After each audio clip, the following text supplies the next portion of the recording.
मित्रों, आज की कहानी में हम वो 4 बातें सीखेंगे जो हमारे भविष्य में बहुत काम आएगी। कभी कभी हम देखते हैं आपस में लड़ाई होती है, दूसरों के द्वारा लड़ाई होती है और उसका परिणाम क्या निकलता है?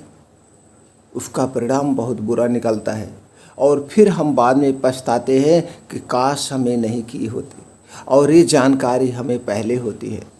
इसीलिए कहा गया है कि पढ़ाई बहुत ज़रूरी है, ज्ञान बहुत ज़रूरी है। अगर हम किताबें पढ़ते हैं, कहानियाँ सुनते हैं या धार्मिक धारावाहिकें देखते हैं तो उससे हमारा ज्ञान बढ़ता है और हम पहले से ही जान जाते हैं कि अगर मेरे साथ भविष्य में ऐसी घटना घटेगी तो हम इन घटनाओं से बच सकते हैं। तो दोस्तों, आज ऐसे ही कुछ ज्ञान आपको मिलने वाला है। आज का ज्ञान है दोस्तों, आज की बकरी और सियार की कहानी भी सुनेंगे कि क्या बकरी और सियार से हमें जानकारी मिलती है, उनके भविष्य हमें क्या सीख मिलती है। जैसे मित्रों, आप जानते हैं हमें कहीं ना कहीं से कुछ ना कुछ ज्ञान मिलता रहता है, सिर्फ हमें उसे अर्जित करने की ज़रूरत होती है। सभी सम्मानित दोस्तों का आज हमारे इस कहानी के चैनल पर बहुत बहुत स्वागत व अभिनंदन है। चलिए मित्रों, कहानी को शुरू करते हैं और मित्रों से एक निवेदन है, कहानी अच्छी लगे तो चैनल को सब्सक्राइब करें, बेल आइकॉन का बटन ऑन कर दें और ये कहानी ज़्यादा से ज़्यादा लोगों तक पहुंचा दें। दोस्तों, एक समय की बात है, एक गांव में एक बुजुर्ग किसान रहते थे। वो अपने बेटे से बहुत प्यार करते थे, अपने बहू से बहुत प्रेम करते थे। उनका एक ही मानना था कि हमारे बेटे बहू और बहू के जो बेटे हों यानी उसके पोते को कभी कोई दिक्कत ना हो। इसलिए वह हमेशा घर के काम में हाथ बटाते थे।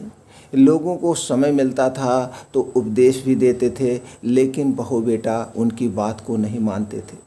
तो दादा ने सोचा क्यों ना इसके जो बच्चे हमारे पोते हैं, पोते को भी अभी शुरू से कुछ ऐसे संस्कार दे दे जिससे भविष्य में इनको कोई परेशानी ना हो।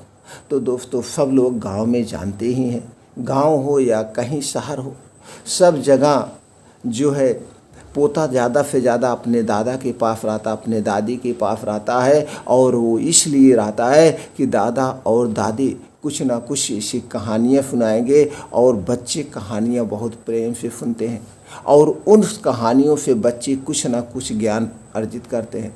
ऐसे एक दिन शाम को दादा बैठे हुए थे और उनके पास वो दोनों बच्चे आते हैं।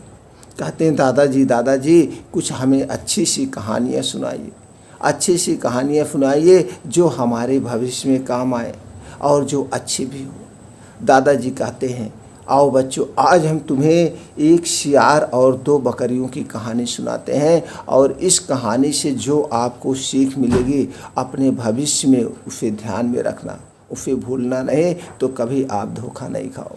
फिर दादा कहानी सुनाना शुरू करते हैं। एक दिन एक सियार किसी गांव से गुजर रहा था। गांव में ही उस दिन हाट बाजार लगा हुआ था। सियार जब हाट बाजार से गुजरा तो वहाँ से लोगों की भीड़ दिखाई पड़ी। खूब ज़्यादा लोग वहाँ पे इकट्ठा हुए थे और वह ज़ोर ज़ोर से चिल्ला रहे थे और तालियां बजा रहे थे।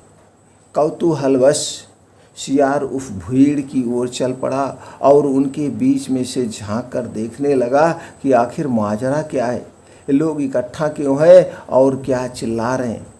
उसने देखा कि वहाँ दो हट्टी कट्टी बकरियाँ के बीच लड़ाई हो रही है। लोग उन्हें ही देखकर चिल्ला रहे हैं।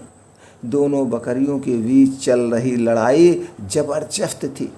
खूब दोनों हट्टी कट्टे थे, कभी वो उसको मारती थी, गिरा देती थी और कभी वो दूसरे को मारती थी, गिरा देती थी।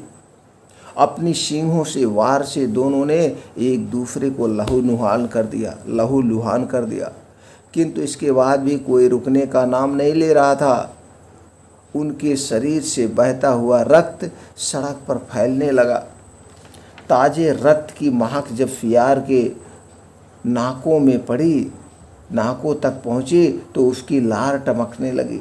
वह खुद को रोक नहीं पाया और रक्त को चाटने लगा। रक्त को चाटते चाटते वह बकरियों के नज़दीक पहुंच गया। उसके मुंह में बकरियों के रक्त का स्वाद लग चुका था। अब उसका लालच और बढ़ गया। उसने सोचा कि क्यों ना इस बकरियों को मारकर मैं अपनी पेट की ज्वाला को शांत कर लूं, अपनी भूख को मिटा लूं। बस फिर क्या था, उसने आओ न देखा ताव देखा और टूट पड़ा बकरियों के ऊपर टूट पड़ा। बकरियां हट्टे कट्टे और बर्फ वाली थी, ऊपर से बहुत देर से लड़ते रहने के कारण तैश में थी, गुस्से में थी। सियार के अड़ंगे ने उनका क्रोध और भड़का दिया और उन्होंने फिर सियार को ऐसी पटकनी दी कि वह चारों खाने चित हो गया। उसके बाद बकरियों ने उसकी तब तक धुनाई की जब तक वह मर नहीं गया। वो दोनों बकरियां अपना गुस्सा इकट्ठा होकर उस सियार के ऊपर जुट गए और सियार का वहीं अंत हो गया। तो इसीलिए कहा गया है, कोई भी कदम उठाने के पहले भली भांत सोच लेना चाहिए। लोभ के वशीभूत होकर उठाया गया कदम पतन की ओर ले जाता है। बच्चों ने बकरियों की कहानी सुनी, बहुत खुश हुए। दादा ने कहा, बच्चों इस कहानी से आप लोग क्या सीखे? बच्चे बताए, दादा इस कहानी से हमने सीखा, हम जो भी काम करने जाएंगे उसमें हम उसके पहले सोच विचार लेंगे और लालच में कोई काम नहीं करेंगे, नहीं तो लालच में जो सियार का हाल हुआ वही हाल हमारा भी होगा। दादा बहुत खुश हुए कि बच्चों को एक जानकारी हुई। तो दोस्तों, ऐसे छोटी छोटी जानकारियाँ बच्चों के भविष्य में बड़ी काम की आती है। इसलिए इस कहानी की सीख को बच्चों को ज़रूर सुनाएं। और अगर आपके भी घर में दादा परदादा हैं तो बच्चों को उनके पास ज़रूर आने जाने दें। बच्चे उनके संपर्क में जब रहेंगे तो छोटी मोटी जानकारियाँ सीखते रहेंगे और दादा जो उनके एक्सपीरियंस है 60 साल 70 साल का, वो अपना अनुभव बच्चों को देते रहें, वही काम में आता है। लेकिन आज क्या हो गया, आज का समय बदल चुका है। किसी के घर में बुजुर्ग हैं तो बहुएं उन्हें बोझ समझती हैं और उन्हें बोझ समझ करके कहीं कहीं तो देखने में आता है कि कितना वृद्ध आश्रम है, वहाँ पे बहुत वृद्ध लोग पड़े हुए हैं। आप मिलिए, देखिए, उनके दुख को देखिए।